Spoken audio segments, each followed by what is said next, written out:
प्यारे बच्चों, आज हम फिज़िकल एजुकेशन का पार्ट सी में से जो है वो क्वेश्चन करेंगे किशोरावस्था की समस्याएं और आवश्यकताएं एवं उनके समाधान।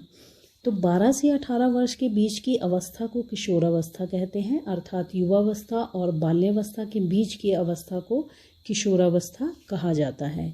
ये अवस्था बच्चे के जीवन के सबसे कठिन अवस्था होती है, क्योंकि इस अवस्था के बच्चों में कई प्रकार के शारीरिक एवं मानसिक परिवर्तन आते हैं और हर कार्य को स्वयं करना चाहते हैं और किसी पर भी निर्भर नहीं रहना चाहते हैं, अर्थात आत्मनिर्भर बनना चाहते हैं। इसलिए इस अवस्था के बच्चों को सही मार्ग की अत्यंत आवश्यकता होती है, क्योंकि इस अवस्था में अगर इनका सही मार्गदर्शन ना किया गया तो कई बार वह बच्चे अपने रास्ते से भटक जाते हैं। इसीलिए ये अवस्था बच्चों के लिए बड़े दबाव और तनाव की अवस्था होती है, जिस कारण उनको समाज में कई समस्याओं का सामना भी करना पड़ता है। समस्याएं कैसी रहती हैं? शारीरिक समस्या। इस अवस्था के बच्चों को सबसे पहले तो शारीरिक समस्या का सामना भी करना पड़ता है, क्योंकि उनके शरीर में बड़ी तेजी से शारीरिक परिवर्तन होता है, जिस कारण कई बार वह समाज के सामने शर्मिंदगी महसूस करते हैं। लड़के पुरुषों की भांति और लड़कियां महिलाओं की तरह दिखाई देती हैं। मानसिक समस्या। इस अवस्था के बच्चों में बड़ी तेजी से मानसिक परिवर्तन होता है, जिस कारण उन्हें मानसिक समस्या का सामना भी करना पड़ता है, क्योंकि उनके विचार बड़े लोगों अर्थात माता पिता से नहीं मिल पाते, जिस कारण उनके विचारों में प्रायः मतभेद पाया जाता है। भावनात्मक समस्या। इस समस्या के बच्चों की भावनाएं भी बड़ी प्रबल होती हैं, जिस कारण उन्हें भावनात्मक समस्याओं का सामना भी करना पड़ता है, जिस कारण उनके व्यवहार में परिवर्तन होता है, जिस कारण हर पल उनका मन शांत कभी शांत तो कभी पल में उत्तेजित हो जाता है, अर्थात हर समय उनका व्यवहार जो है वो अस्थिर रहता है। सामाजिक समस्या। इस अवस्था के बच्चों को सामाजिक समस्या का सामना भी करना पड़ता है, क्योंकि इनकी सोच समाज के बड़े लोगों से नहीं मिल पाती और जिस कारण वह अपने मित्रों सहपाठियों को ज़्यादा महत्व देते हैं, अर्थात वह विवाह शादियों में ज़्यादा रुचि लेते हैं। व्यवसायिक समस्या। इस अवस्था के बच्चों को व्यवसाय का चयन नहीं कर पाते हैं, इसलिए इसमें उनकी मदद करनी चाहिए ताकि वह सही व्यवसाय का चयन कर सकें। नकारात्मक सोच। इस अवस्था के बच्चों में नकारात्मक सोच भी बहुत अधिक पाई जाती है, जिस कारण वह कई बार असामाजिक कार्यों की ओर मुड़ जाते हैं तथा बुरी आदतों जैसे बीड़ी, सिगरेट, शराब इत्यादि का सेवन जो है वो करने लगते हैं। आक्रामक व्यवहार। इस अवस्था में बच्चों का व्यवहार भी अस्थिर होता है, अर्थात अपने विरुद्ध वह कुछ भी सुनना पसंद नहीं करते हैं, अर्थात आलोचना करने वाले पर वह नाराज होते हैं, इसलिए उनको प्यार से ही समझाया जाना चाहिए।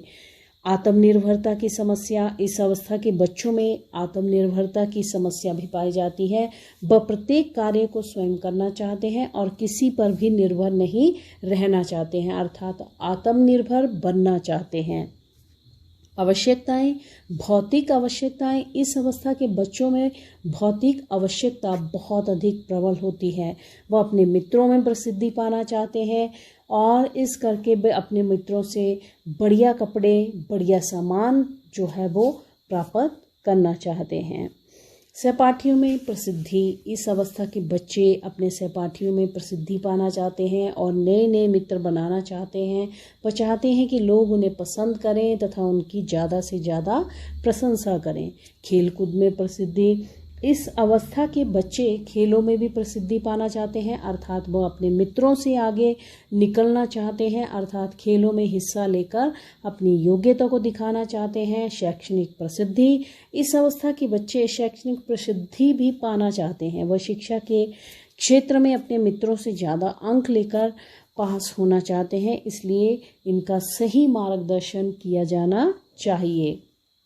आर्थिक आज़ादी। इस अवस्था के बच्चे आर्थिक आज़ादी भी चाहते हैं, क्योंकि उनका स्वभाव अधिक खर्चीला होता है, जिस कारण वह अपनी इच्छा अनुसार पैसे को खर्च करना चाहते हैं। घूमने फिरने की आज़ादी, इस अवस्था के बच्चे अपनी इच्छा अनुसार घूमने फिरने की आज़ादी भी चाहते हैं। वे अपने मित्रों के साथ में नई नई जगह पर जाना चाहते हैं। आत्मनिर्भरता, इस अवस्था के बच्चे आत्मनिर्भर बनना चाहते हैं, अर्थात प्रत्येक कार्य को स्वयं करना चाहते हैं और किसी पर भी निर्भर नहीं रहना चाहते हैं, अर्थात किसी का भी हस्तक्षेप जो है वो नहीं चाहते हैं।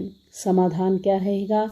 मनोविज्ञान का ज्ञान, इस अवस्था के बच्चों की समस्याओं को समझने के लिए बच्चों के माता पिता तथा अध्यापकों को मनोविज्ञान का ज्ञान होना बहुत ज़रूरी है, ताकि वह बच्चों की समस्याओं को ठीक से समझ सकें और उनका सही मार्गदर्शन कर सकें। व्यक्तित्व को मान्यता, इस अवस्था के बच्चों के व्यक्तित्व को मान्यता दी जानी चाहिए। उनके गुणों की पहचान करके उनको सामाजिक जिम्मेदारियां भी देनी चाहिए। अच्छा वातावरण प्रदान करना, इस अवस्था के बच्चों को अच्छा वातावरण प्रदान किया जाना चाहिए।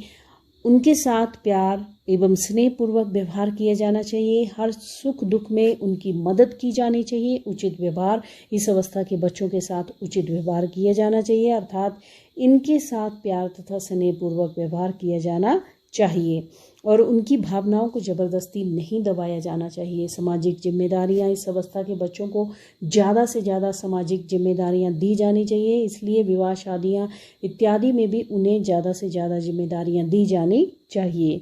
आर्थिक आज़ादी, इस अवस्था के बच्चों को कभी कभी इनकी इच्छा के अनुसार धन को खर्च करने की आज़ादी भी देनी चाहिए, ताकि वह अपने हिसाब से अपनी ज़रूरतों को पूरा कर सकें। घूमने फिरने की आज़ादी, इस अवस्था के बच्चों को कभी घूमने फिरने की आज़ादी भी देनी चाहिए, ताकि वे अपने मित्रों के साथ घूम फिर करके अपना मनोरंजन कर सकें। मैत्रीपूर्ण व्यवहार, इस अवस्था के बच्चों के साथ मित्रतापूर्वक व्यवहार किया जाना चाहिए, ताकि वे अपनी समस्याओं को बता सकें और उन्हें हल करने में भी मदद कर सकें।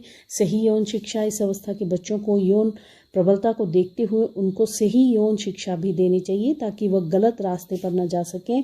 धार्मिक शिक्षा, इस अवस्था के बच्चों को धार्मिक शिक्षा भी दी जानी चाहिए, इससे भी उनकी मानसिक शांति तथा आस्था में वृद्धि होती है। नैतिक शिक्षा, इस अवस्था के बच्चों को नैतिक शिक्षा भी देनी चाहिए, इससे भी उनमें अनुशासन, आज्ञा पालन, सहयोग तथा भाईचारे की वृद्धि का विकास होता है। भाईचारे की भावना का विकास होता है, उनके व्यक्तित्व का स्तर ऊपर उठता है। व्यवसाय पथ प्रदर्शन, इस अवस्था के बच्चों का व्यवसायिक पथ प्रदर्शन भी किया जाना चाहिए। इनके माता पिता एवं अध्यापकों को इनकी इच्छाओं को देखते हुए इनके व्यवसाय में इनकी मदद करनी चाहिए। तो इस तरह से हमारा ये प्रश्न जो है वो ख़त्म होता है। इम्पॉर्टेंट है, आपने अपनी कॉपियों में लिखना भी है। डिस्क्रिप्शन में आपको ये रिटर्न नोट में मिल जाएगा। Thanks for watching.